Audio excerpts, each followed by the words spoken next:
అందరికీ మరణాతండి. బాగున్నారండి? మహాపరిశుద్ధుడు ప్రభువారు తన పరిశుద్ధమైన కృపాకాంతులు మనపై నిరంతరము ప్రకాశింప చేయును గాక. ఆమేన్. ప్రియమైన స్నేహితులారా, దేవుని వాక్యము ద్వారా మనము ఆశీర్వాదం పొందుకుందాము. ప్రియులారా, ద్వితీయోపదేశ కాండము 7వ అధ్యాయము 15వ వచనమును మనం చూసినట్లయితే, యెహోవా నీ యొద్ద నుండి సర్వరోగములను తొలగించును. ప్రియులారా, సృష్టికర్త అయినటువంటి దేవుడు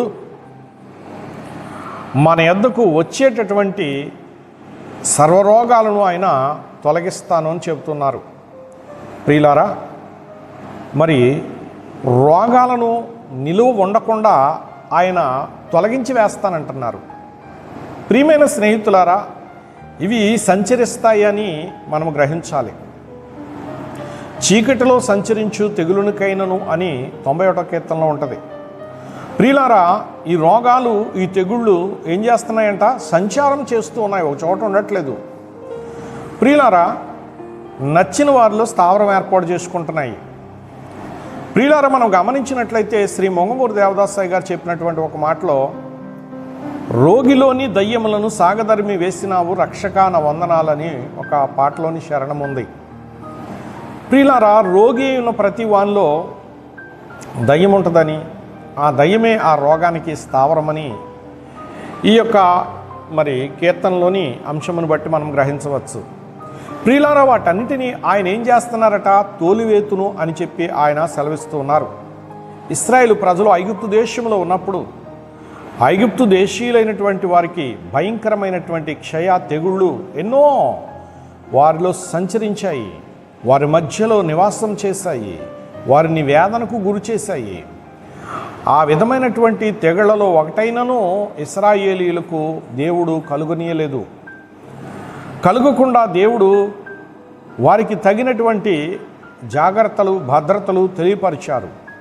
ప్రియమైన స్నేహితులారా, ఆయన ప్రథమపుత్ర సంహరణం గావించేటప్పుడు మీ ద్వారబంధాలకి నిష్కళంకమైనటువంటి గొర్రెపిల్ల రక్తాన్ని పైనున్న అడ్డకమ్మికి, నిలువు కమ్మిలకు రెండింటికి ముద్ర వేయమని చెప్పారు.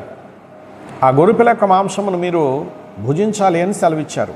ప్రియులారా, అలాగూ చేసినప్పుడు ఆ ద్వారబంధాలను చూసి, ఆ ముద్రలు చూసి, అక్కడ సంచరించే తెగుళ్ళు మీ గృహాల్లో ప్రవేశించవు అన్నారు.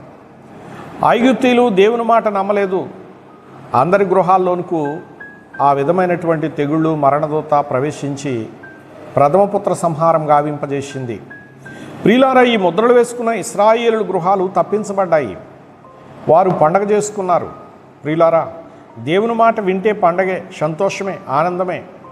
వినని వారి అహంకారం అణిగిపోయి భయంకరమైనటువంటి కన్నీరు ఆ దినాన కార్చారు. అందులో మొదటివాడు ఫరో కుటుంబంలోనే అధికమైన నష్టం జరిగింది.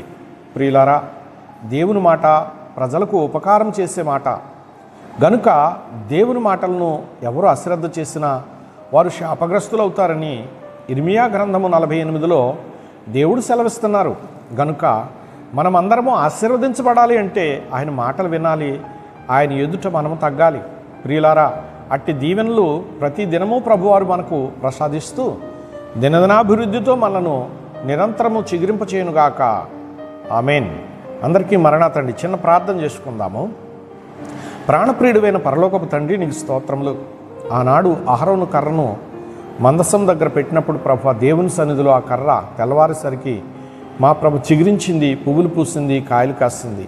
ప్రభు, అలాగును నా ప్రభు నీ యందు విశ్వాసం ఉంచినటువంటి భక్త జనాళి అందరూ కూడా నా ప్రభు చిగురించి పుష్పించి మా ప్రభు ఇదిగో తండ్రి ఫలించేటట్లు దీవెనలతో ప్రతి ఒక్కరి నింపుమని, మహిమను పొందుమని యేసువారి దివ్యనామంలో ప్రార్థించి నీ చేతికి అప్పగిస్తున్నాను పరమ తండ్రి. ఆమేన్. అందరికీ మరణాతండి.